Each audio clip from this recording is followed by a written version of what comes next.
എല്ലാവർക്കും സ്വാഗതം. ഈ റിവ്യൂ ഇഷ്ടപ്പെടുവാണെങ്കിൽ ഒന്ന് ലൈക്ക് ചെയ്തും സബ്സ്ക്രൈബ് ചെയ്തും സപ്പോർട്ട് ചെയ്യണേ. അപ്പോൾ നയനയും ദേവയാനിയും കൂടെ സംസാരിച്ചുകൊണ്ടിരിക്കുവാണ്. നയനയുടെ സങ്കടങ്ങളൊക്കെ പറയുന്നുണ്ടായിരുന്നല്ലോ. അപ്പോഴാണ് അങ്ങോട്ടേക്ക് നവ്യയും അഭിയും കൂടെ വരുന്നത്. അന്നേരം നവ്യ ചോദിക്കും, നിൻ്റെ ഏട്ടൻ വിളിച്ചോടി എന്ന് ചോദിക്കുവാണ്. അന്നേരം ആകെ വിഷമത്തിലിരിക്കുന്ന നയന ഇല്ല എന്ന് പറയും. അതിൻ്റെ കൂടെ ദേവയാനി തിരിച്ചു ചോദിക്കുന്നുണ്ട്, അങ്ങനെ വിളിച്ചായിരുന്നെങ്കിൽ മോൾ ഇങ്ങനെ വിഷമിച്ചിരിക്കേണ്ട കാര്യമില്ലായിരുന്നല്ലോ എന്ന്. അന്നേരം നവ്യ പറയുവാണ്, അതെ, എൻ്റെ മനസ്സിൽ തോന്നിയൊരു കാര്യം ഞാൻ പറയാം. അങ്ങേര് ചതിച്ച ഒരു പെൺകുട്ടിയുണ്ടല്ലോ, അനഘ, അവളുടെ ബന്ധുക്കളൊക്കെ അങ്ങ് ഗൾഫിലാണ് എന്ന് കേട്ടിട്ടുണ്ട്. മിക്കവാറും അവരാരെങ്കിലും അങ്ങേരെ പിടിച്ചു വെച്ചേക്കുമായിരിക്കും. അതുകൊണ്ടാണ് അങ്ങേര് ഇങ്ങോട്ട് വരാത്തതും വിളിക്കാത്തതും എന്ന് പറയുവാണ്. അന്നേരം ദേവേനി പറയുന്നുണ്ട്, എൻ്റെ മകൻ അതുപോലെ ഒരു പ്രശ്നം അവിടെ ഉണ്ടാകുകയില്ല എന്ന് എനിക്ക് ഉറപ്പുണ്ട് എന്ന്. അതുപോലെ ചേച്ചിയും അനാവശ്യം പറയരുത് എന്ന് നയനയും പറയുന്നുണ്ട്. അന്നേരം നവ്യ പറയുന്നുണ്ട്, ഞാൻ അനാവശ്യമൊന്നും അല്ല പറഞ്ഞത്.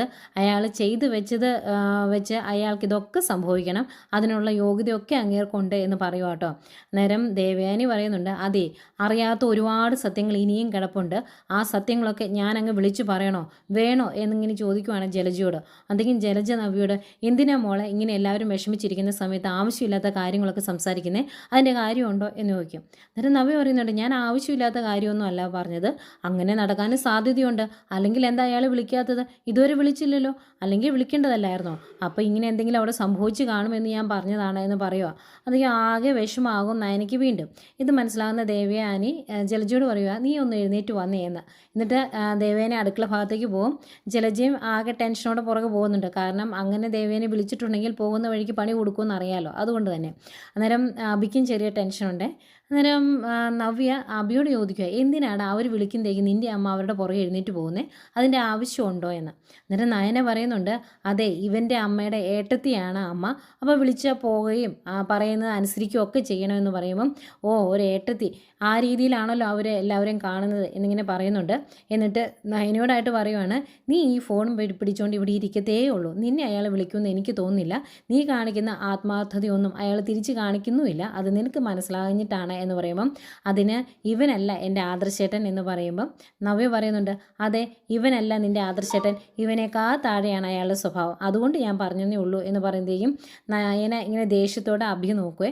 അന്നേക്കും അഭി, എന്തിനാ നവ്യ ഇങ്ങനെ ആവശ്യമില്ലാത്ത കാര്യങ്ങളൊക്കെ പറഞ്ഞ് എപ്പോഴും വഴക്കുണ്ടാക്കാൻ നിൽക്കുന്നേ, നീ ഇങ്ങോട്ട് വന്നേ എന്ന് പറഞ്ഞ് വിളിച്ചുകൊണ്ട് പോവാണ്. ആകെ വിഷമത്തിലിരിക്കുക നയന. ഏതായാലും ദേവേനയും ജലജയും കൂടെ അടുക്കള ഭാഗത്തേക്ക് പോയായിരുന്നല്ലോ. അവിടെ ചെന്ന് കഴിയുമ്പം ദേവേനി പറയുന്നുണ്ട്, നിൻ്റെ മകൻ ചെയ്ത തെറ്റെല്ലാം ഞാൻ നിന്നോട് വിളിച്ചു പറഞ്ഞതുകൊണ്ടാണ് നീ ഇപ്പം നവ്യയുടെ കൂടെ ചേരാത്തത്. അതുപോലെ ഞാൻ നവ്യയോടും എല്ലാം വിളിച്ചു പറയട്ടെ, അതോടെ എല്ലാ കാര്യങ്ങൾക്കും ഒരു തീരുമാനമായിക്കോളും എന്ന് പറയുമ്പം ജലജ പറയുന്നുണ്ട്, ഏട്ടത്തി അങ്ങനെയൊന്നും ചെയ്യരുത്, അവളൊന്നും അറിയാതിരിക്കുന്നതാണ് നല്ലത് എന്ന് പറയുമ്പം ദേവേനി പറയുന്നുണ്ട്, അങ്ങനെ അറിയാതിരിക്കണമെങ്കിൽ നീയും നിൻ്റെ മകനും മര്യാദയ്ക്കിരിക്കണം, അത് നിങ്ങൾ ചെയ്യല, അതുകൊണ്ട് എനിക്ക് തോന്നുന്നത് ഞാനും ചെയ്യുമെന്ന് പറയും. എന്നിട്ട് പറയുവാണ്, അടുക്കളയിൽ കുറേ പാത്രങ്ങൾ കഴുകാൻ കിടപ്പുണ്ട്, ആ പാത്രങ്ങളെല്ലാം കഴുകി വയ്ക്കണം, അതുകൂടാതെ ഈ വീട് മൊത്തം അടിച്ചു വാരി തുടയ്ക്കണം എന്ന് പറയുവാണ്. അന്നേരം സങ്കടം വരുന്നുണ്ട്, എങ്കിലും ജലജ പറയും, ഞാൻ ചെയ്തോളാം എന്ന്. അന്നേരം ദേവേനി പറയുന്നുണ്ട്, ഈ നാട്ടിലെ ഏറ്റവും വലിയ വീടാണിത്, ഇത് മൊത്തം നിന്നെ കൊണ്ട് ഞാൻ അടിച്ചു വാരി തുടപ്പിക്കും, ഇവിടെ ഇനി വേലക്കാരികളൊന്നുമില്ല, ഇവിടുത്തെ പല ജോലികളും നീ തന്നെ ചെയ്യേണ്ടി വരും, നിനക്കും നിൻ്റെ മകനും ഇവിടെ ജോലിയൊന്നും ഇല്ലാതിരിക്കുന്നതുകൊണ്ടാണ് ബാക്കിയുള്ളവരെ ചൊറിയാനും അവരെ വേദനിപ്പിക്കാനും വരുന്നത്. നിൻ്റെ മകനെ കൊണ്ട് ഞാൻ പറമ്പിൽ തെങ്ങിനെ തടവെടുപ്പിച്ചെന്നും ഇരിക്കും, അവനും എന്തെങ്കിലും പണി കിട്ടട്ടെ, എങ്കിലേ ശരിയാവുള്ളൂ എന്ന് പറയുക. എന്നിട്ട് പറയുന്നുണ്ട്, ഇതെല്ലാം നിങ്ങൾ ചെയ്യണം, ഇനി എതിർക്കാൻ എന്തെങ്കിലും ഭാവം ഉണ്ടെങ്കിൽ രണ്ടിനെ അടിച്ച് പുറത്ത് കളയും, ഇനിയിപ്പം ഇതൊക്കെ സഹിച്ച് ഇവിടെ നിൽക്കാൻ നിനക്ക് എന്തെങ്കിലും ബുദ്ധിമുട്ടുണ്ടെങ്കിൽ നീ നിൻ്റെ മകനെ വിളിച്ചുകൊണ്ട് പോക്കോ, അതിൽ ഞങ്ങൾക്ക് വിരോധമൊന്നുമില്ല, ഏതായാലും എൻ്റെ ഈ സ്വഭാവം ഇനി മാറ്റാൻ ഞാൻ തീരുമാനിച്ചിട്ടില്ല എന്നൊക്കെ പറഞ്ഞിട്ട് ദേവയാനി ഇങ്ങ് പോരുമ്പം ദേഷ്യം വന്നിട്ട് പോടി എന്ന് പറയുവാണ് ജലജ. അന്നേരം ദേവയാനി തിരിഞ്ഞ് നിന്നിട്ട്, നീ എന്താടി ഇപ്പോൾ പറഞ്ഞതെന്ന് ചോദിക്കും. അന്നേരം ഒന്നും പറഞ്ഞില്ല ചേച്ചി എന്ന് പറയുമ്പോൾ, ഏട്ടത്തി എന്ന് പറയുമ്പോൾ, നീ ഇപ്പോൾ പൊടി എന്ന് പറയുന്നത് ഞാൻ കേട്ടല്ലോ എന്ന് പറയുമ്പോൾ, അല്ല, ഇവിടെ നിറയെ പൊടിയാണെന്ന് ഞാൻ പറയുമായിരുന്നു എന്ന് പറയും. എന്നിട്ട് ദേവേനി പറയുന്നുണ്ട്, ആ പൊടി തൂത്തി വാരി തുടച്ച് വൃത്തിയാക്കാനാണ് നിന്നെ ഞാൻ ഇവിടെ നിർത്തിയേക്കുന്നത്, അടുക്കള ക്ലീൻ ആയിരിക്കണം എന്ന് പറഞ്ഞിട്ട് ദേവേനി അങ്ങ് പോവാണ്. സങ്കടം സഹിക്കാൻ വയ്യാതെ ദേഷ്യം ഒതുക്കി നിൽക്കുന്ന ജലജയാണ് പിന്നെ കാണുന്നത്. ഈ സമയം അബി ഇവിടെ നടന്ന സംഭവങ്ങളൊക്കെ അനാമികയും വേണുവിനെ അറിയിക്കണമല്ലോ, അവരുടെ അടുത്തോട്ട് ചെന്നിട്ടുണ്ട്. എന്നിട്ട് ഇതൊക്കെ പറയുമ്പോൾ അവർക്ക് ഭയങ്കര സന്തോഷമാണ്. അവർ ആ വീട്ടിൽ നിന്ന് പോയതോടുകൂടി മൂർത്തി ജ്വല്ലറിയും അതുപോലെ അനന്തപുരിക്കാരും അങ്ങ് തകർന്നടിയാൻ പോവുകയാണ് എന്നുള്ള സന്തോഷമാണ് അവർക്ക്. അന്നേരം അനാമിക ചോദിക്കുന്നുണ്ട്, ഇത്രയും നല്ലൊരു കാര്യം അറിഞ്ഞിട്ട് അവളുടെ വയറ്റിൽ കുഞ്ഞ് പോകും എന്ന് പറഞ്ഞ് അതൊന്നും അവളെ അറിയിക്കാതിരുന്നാൽ എങ്ങനെയാണ് ശരിയാകുന്നത്? നയനി ഇതൊക്കെ അറിയിക്കണ്ടേ എന്ന് ചോദിക്കുവാണ്. അതുപോലെ വേണുവും പറയുന്നുണ്ട്, ഇതൊക്കെ അറിയിക്കണം, എങ്കിലല്ലേ ബാക്കി കാര്യങ്ങൾ നമുക്ക് കാണാൻ പറ്റുള്ളൂ എന്ന് ഇങ്ങനെ വേണുവും പറയുന്നുണ്ട്. അന്നേരം അഭി പറയുന്നുണ്ട്, അതിനുള്ള കാര്യങ്ങളൊക്കെ ഞാൻ ചെയ്യാൻ പോവുകയാണ്. ഇനി മൂർത്തി ജ്വല്ലറിയുടെ പതനമാണ്, അത് ഞാൻ കാണും, എൻ്റെ കണ്ണുകൊണ്ട് കാണും. അതിനുള്ളതൊക്കെ ഞാൻ ചെയ്യും. അതിൻ്റെ ആദ്യ പടിയായിട്ടാണ് മൂർത്തി ജ്വല്ലറിയിലെ എതിരാളികളായ AN ജ്വല്ലറിയിൽ മോഡലായിട്ട് നവ്യ പോയത്. അവൾക്ക് അതിനു വേണ്ട എല്ലാ പിന്തുണയും ഞാൻ ഒളിഞ്ഞും തെളിഞ്ഞും കൊടുക്കുന്നുണ്ട്. ഏതായാലും ആ ജ്വല്ലറിയുടെ പരസ്യത്തിൽ അവൾ അഭിനയിച്ചതോടുകൂടി അവൾക്ക് ഡിമാൻഡ് കൂടി. ഒരുപാട് ആൾക്കാർ അവളെ പരസ്യത്തിനായിട്ട് വിളിക്കുന്നുണ്ട്. അതിനുവേണ്ടി എന്ത് ചെയ്യാനും അവൾ തയ്യാറാണ് താനും. അതുകൊണ്ട് ഞാൻ അവളുടെ കൂടെ നിൽക്കും. അവളുടെ പേരിൽ ഇനി അവൾ ചെയ്യുന്ന പല കാര്യത്തിൻ്റെയും പേരിൽ അനന്തപുരിക്കാർ നാണം കെടാൻ പോകുന്നതേ ഉള്ളൂ എന്നൊക്കെ ഇങ്ങനെ പറയുക. അന്നേരം വേണു ചോദിക്കും, അല്ലെങ്കിലും ഇന്നത്തെ കാലത്ത് പരസ്യത്തിലൊക്കെ അഭിനയിക്കുന്ന അത്ര വലിയ പ്രശ്നമാണോ? അതൊക്കെ ഒരു നല്ല കാര്യമല്ലേ എന്ന് ചോദിക്കും. അന്നേരം അനാമിക പറയുന്നുണ്ട്, അത് തന്നെ, അവളുടെ ചേച്ചി ആ ജ്വല്ലറിയിലെ വലിയ ഡിസൈനറാണ്. ആ സ്ഥിതിക്ക് നവ്യ മോഡലായി എന്നോർത്ത് എന്താ കുഴപ്പം? നവ്യ മോഡലാവട്ടെ, എന്നെ ആരും വിളിക്കുന്നില്ല, അല്ലെങ്കിൽ ഞാനും പോയേനെ എന്നൊക്കെ പറയുവാണ്. നവ്യയ്ക്ക് നല്ല ഓഫറൊക്കെ കിട്ടുന്നുണ്ട് എന്ന് പറയുമ്പോൾ ആ മുഖമൊക്കെ അങ്ങ് മങ്ങുന്നുണ്ടായിരുന്നു അനാമികയ്ക്ക്.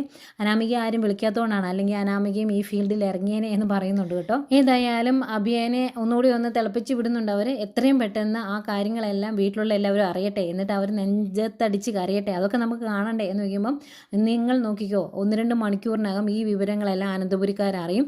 അവിടുന്ന് ഒരു മരണ വാർത്ത കേൾക്കാൻ പറ്റണേ എന്നാണ് എൻ്റെ ആഗ്രഹം എന്നൊക്കെ പറഞ്ഞിട്ട് അഭി അങ്ങോട്ട് പോവാണ്. പോയി കഴിയുമ്പം വേണുവും അനാമികയും കൂടെ പറയുന്നുണ്ട്, നമുക്ക് അനുഭവിക്കാൻ സാധിക്കാത്തത് അനന്തപുരിക്കാരും അനുഭവിക്കേണ്ട, നമ്മൾ പുകയുന്ന പോലെ തന്നെ അവരും കിടന്ന് പുകയട്ടെ എന്ന് പറയുക രണ്ടുപേരുടെ. ഏതായാലും അവിടുന്ന് പോരുന്ന അഭി അവൻ്റെ ഗൾഫിലുള്ള കൂട്ടുകാരനെ വിളിക്കുന്നുണ്ട്. എന്നിട്ട് അവിടെ ആദർശ് ജയിലിലായാലും അതിൻ്റെ എഫക്റ്റ് ഒന്നും ഇവിടെ അങ്ങ് എത്തിയിട്ടില്ല. കാരണം വീട്ടിലുള്ള പലരും ഇത് അറിഞ്ഞിട്ടില്ല എന്ന് പറയുമ്പം, അത് അറിയിക്കാനുള്ള കാര്യങ്ങളൊക്കെ ഞാൻ ചെയ്തോളാം, അവൻ്റെ ഭാര്യയെ വിളിച്ച് ഞാൻ കാര്യം പറഞ്ഞോളാം, അത് ഒരു മരണ വീടാകുന്നത് എനിക്ക് കാണണം, അതാണ് എൻ്റെ ആഗ്രഹം എന്ന് പറഞ്ഞിട്ട് അങ്ങേര് ഫോൺ വയ്ക്കുന്നു. ഈ സമയം വീട്ടിൽ നയന ആ ഫോൺ കയ്യിൽ നിന്ന് താഴെ വയ്ക്കുന്നില്ലേ, ഫോണും പിടിച്ചിട്ട് അങ്ങോട്ടും ഇങ്ങോട്ടും നടക്കുന്നു. അത് കഴിഞ്ഞ് കുറച്ച് നേരം ഫോണിൽ നോക്കിയിരുന്നിട്ട് അത് അവിടെ വെച്ചിട്ട് ഇങ്ങനെ വിഷമിച്ചിരിക്കുമ്പോഴാണ് ഒരു കോള് വരുന്നത് ഗൾഫിൽ നിന്ന്. അന്നേരം അയ്യോ, ഗൾഫിൽ നിന്നുള്ള കോളാണല്ലോ, ആദർശേട്ടനായിരിക്കും എന്നിങ്ങനെ മനസ്സിലോർത്ത് ഭയങ്കര സന്തോഷത്തോടെ എടുക്കുമ്പോഴാണ് അങ്ങേ തലയ്ക്കിൽ നിന്ന് ഇങ്ങനെ പറയുന്നത്, ഞാൻ ആരാണ് എന്ന് വെളിപ്പെടുത്തുന്നില്ല, ഒരു കാര്യം പറയാൻ വേണ്ടി വിളിച്ചതാണ്. ആദർശ് ഇപ്പം ഗൾഫിലെ ജയിലിലാണ്, അത് അറിയിക്കാൻ വേണ്ടി വിളിച്ചതാ എന്ന് പറഞ്ഞിട്ട് കട്ട് ചെയ്യും. അപ്പോഴേക്കും നയനയ്ക്ക് ഭയങ്കര ടെൻഷനാകുന്നു. തിരിച്ച് ഹലോ ഹലോ എന്ന് പറഞ്ഞ് വിളിക്കുന്നൊക്കെ ഉണ്ട്. അങ്ങനെ ഫോൺ വെച്ചിട്ട് പോയി. നയന ആകെ വിഷമത്തിലാവുകയാണ്. നയന നേരെ മുത്തശ്ശൻ്റെ അടുത്തോട്ട് വരും. എന്നിട്ട് മുത്തശ്ശനോട് ചോദിക്കുവാണ്, മുത്തശ്ശ, ഞാനൊരു വാർത്ത അറിഞ്ഞു, എന്നെ ഗൾഫിൽ നിന്ന് ഒരാൾ വിളിച്ചു പറഞ്ഞു ആദർശേട്ടൻ അവിടെ ജയിലിലാണെന്ന്, അത് സത്യമാണോ എന്നൊക്കെ ചോദിക്കുമ്പം മുത്തശ്ശൻ വലിയ ഞെട്ടലൊന്നുമില്ല കേട്ടോ. മുത്തശ്ശൻ ഈ സമയം കൊണ്ട് കാര്യങ്ങളൊക്കെ അറിഞ്ഞിട്ടുണ്ട്. മുത്തശ്ശൻ നയനോട് പറയുവാണ്, മോളെ നീ ടെൻഷൻ ആകണ്ട, നിന്നെ ടെൻഷൻ ആക്കാൻ വേണ്ടി ആരെങ്കിലും അങ്ങനെ വിളിച്ച് പറഞ്ഞതായിരിക്കും എന്ന് പറയുമ്പം നയന പറയുന്നുണ്ട്, അങ്ങനെയല്ല മുത്തശ്ശ, അങ്ങനെയായിരുന്നെങ്കിൽ ആദർശേട്ടൻ എന്നെ ഇങ്ങോട്ട് വിളിച്ചേനെ. ഇപ്പോൾ എത്ര സമയം കഴിഞ്ഞു, ആദർശേട്ടൻ ഇതുവരെ വിളിച്ചിട്ടില്ല, എന്താണ് അവിടെ നടക്കുന്നതെന്ന് നമുക്കറിയത്തില്ല.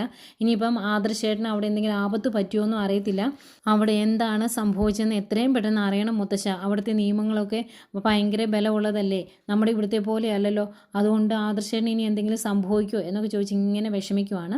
അന്നേരം മുത്തശ്ശൻ പറയുന്നുണ്ട്, മോൾ ഈ സമയത്ത് ഇങ്ങനെ ടെൻഷൻ ആകല്ലേ, ഒരു പ്രശ്നം ഉണ്ടാകുകയില്ല, എനിക്ക് അറിയാത്ത നാടല്ല ഗൾഫ്, അവിടെ എനിക്ക് നല്ല സ്വാധീനമുണ്ട്, അവൻ എന്തെങ്കിലും സംഭവിച്ചിട്ടുണ്ടെങ്കിൽ തന്നെ അതെല്ലാം ശരിയാക്കി തിരിച്ചു കൊണ്ടുവരാൻ എനിക്കറിയാം എന്നൊക്കെ പറയുമ്പം, അതൊക്കെ നടക്കുമോ മുത്തശ്ശ, നമ്മുടെ ഇവിടുത്തെ നിയമം അല്ലല്ലോ അവിടെ, നമ്മൾ ചിന്തിക്കുന്ന പോലെയൊന്നും അല്ല അവിടുത്തെ കാര്യങ്ങൾ, കോടീശ്വരന്മാർ പോലും അവിടുത്തെ ജയിലിൽ കിടന്നിട്ടില്ലേ എന്നൊക്കെ ചോദിക്കുമ്പം മുത്തശ്ശൻ പറയുന്നുണ്ട്, അതിനവൻ തെറ്റൊന്നും ചെയ്തിട്ടില്ലല്ലോ, അതുകൊണ്ട് മോള് വിഷമിക്കണ്ട എന്ന് പറയുമ്പം നയന, എനിക്കെൻ്റെ ആദർശേൻ്റെ ശബ്ദം കേൾക്കാതെ ഇനി സമാധാനം വരില്ല എന്ന് പറഞ്ഞിട്ട് കരഞ്ഞിട്ട് അങ്ങ് പോവുകയാണ്. അങ്ങനെ പോകുന്ന നയന നേരെ ജയൻ്റെ അടുത്തോട്ട് വന്നെ. അവരും ഇത് തന്നെയാണ് സംസാരിച്ചുകൊണ്ടിരിക്കുന്നത്. ഇനി എങ്ങനെ ആദർശിനെ ഇങ്ങോട്ട് കൊണ്ടുവരും, ഇനിയിപ്പം ഗൾഫിലോട്ട് പോകാം എന്ന് വിചാരിച്ചാലും മുത്തശ്ശൻ പോകണ്ടെന്ന് പറഞ്ഞിട്ടുണ്ട്, ബാക്കി കാര്യങ്ങൾ മുത്തശ്ശൻ നോക്കിക്കോളാം, ഇനിയിപ്പം ആദർശ ജയിലിലായി, ആ സമയത്ത് വേറൊരാളൂടെ പോയി പാപത്തിലേക്ക് ചാടണ്ടെന്ന് പറഞ്ഞിട്ടുണ്ട്. അപ്പോൾ ഇങ്ങനെയുള്ള കാര്യങ്ങൾ പറഞ്ഞുകൊണ്ടിരിക്കുമ്പോഴേക്കും അങ്ങോട്ടേക്ക് നയന വരും. എന്നിട്ട് വിഷമത്തോട് ചോദിക്കുവാണ്, നിങ്ങളെല്ലാവരും അറിഞ്ഞായിരുന്നല്ലേ എൻ്റെ ആദർശേട്ടൻ അവിടെ ജയിലിലാണ്, എന്നിട്ട് നിങ്ങൾ എന്താ എന്നോട് പറയാതിരുന്നത് എന്നൊക്കെ ഇങ്ങനെ വിഷമത്തോടെ ചോദിക്കുക. അന്നേരം അജയൻ പറയുന്നുണ്ട്, മോളെ അത് ശരിയാണോ എന്ന് അറിയത്തില്ല, മോളെ വിഷമിപ്പിക്കണ്ടല്ലോ എന്നോർത്താ പറയാതിരുന്നത് എന്ന്. അന്തിക്കും ദേവേനയും അങ്ങോട്ട് വരും. എന്നിട്ട് ദേവേന ചോദിക്കുന്നുണ്ട്, അത് ശരിയല്ല എന്ന് ചിന്തിക്കുന്നത് എങ്ങനെയാണ്? അല്ലെങ്കിൽ അവൻ ഈ സമയം കൊണ്ട് നമ്മളെ വിളിക്കേണ്ടതായിരുന്നു. കുടുംബത്തിലിരിക്കുന്നവരുടെ മനസ്സറിയാത്തവനൊന്നുമല്ല അവൻ. അവൻ എന്തോ സംഭവിച്ചിട്ടുണ്ട്, അതുകൊണ്ടാണ് എന്ന് പറഞ്ഞ് അങ്ങോട്ടും ഇങ്ങോട്ടും അങ്ങനെയുള്ള കാര്യങ്ങളൊക്കെ സംസാരിക്കുന്നു. ആകെ ടെൻഷനാകുന്നു. അതിനിടയ്ക്ക് നയനയ്ക്ക് തലകറക്കം വരുവാണ്. നയനെ പിടിച്ച് സോഫയിലേക്ക് ഇരുത്തിയതേക്കും അങ്ങോട്ടേക്ക് ജലജ ഓടി വരും. ജലജോട് ഇത്തിരി വെള്ളം എടുത്തുകൊണ്ട് വരാൻ പറയും കേട്ടോ. ആ വെള്ളം എടുത്തുകൊണ്ട് വന്ന് നയനയുടെ മുഖത്ത് തെളിക്കുമ്പോൾ ബോധം വരും. അന്നേരവും കരച്ചില്ല, അമ്മയെ ഇനി നമ്മൾ എന്ത് ചെയ്യുമെന്ന് ചോദിച്ച്. അന്നേരം ജലജ ചോദിക്കുക, എന്താ സംഭവിച്ചത് എന്ന് ചോദിക്കുമ്പം ദേവേനി പറയുന്നുണ്ട്, നിനക്ക് സന്തോഷിക്കാനുള്ള വകയാണ്, എൻ്റെ മകൻ അങ്ങ് ഗൾഫിൽ ജയിലിലാണ്, നിനക്ക് സന്തോഷമായോടി എന്ന് ചോദിക്കുമ്പം അതൊക്കെ സന്തോഷിക്കാനുള്ളൊരു വാർത്തയാണോ, ഏട്ടത്തി എന്താ ഇങ്ങനെ പറയുന്നത് എന്ന് ചോദിക്കുമ്പം പിന്നെ നിനക്ക് സങ്കടപ്പെടാനുള്ള വാർത്തയാണോ?